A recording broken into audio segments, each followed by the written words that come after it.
Ito. Yan. Ang ano nito is, tawag nito is knitting. Yan, ayan o. Anuhin ko na naman siya. Kasi wala ko magawa. Ano eh, tumbag. Kumbag o. Kumbag. Yan. Ginawa ko yan yung bag. Ito naman, kalo naman. Tapos,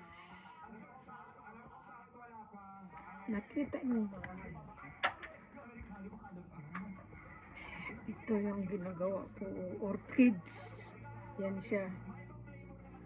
Orchids. O, di ba kaganda? May ginagawa pa akong pang Christmas to na yun. Orchids. Ayan siya. Orchids. Yan ang ginagawa ko. Tapos, mga roses. Ayan. Kita nyo? Baka ganda. Mga roses. Ayan siya.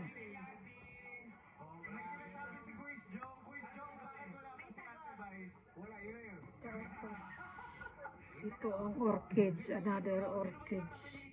Kulod po siya nga pagka-orchids. Ayan. Tapos, ito yung aking bag. Another kind of bag yun. Pang make up lang.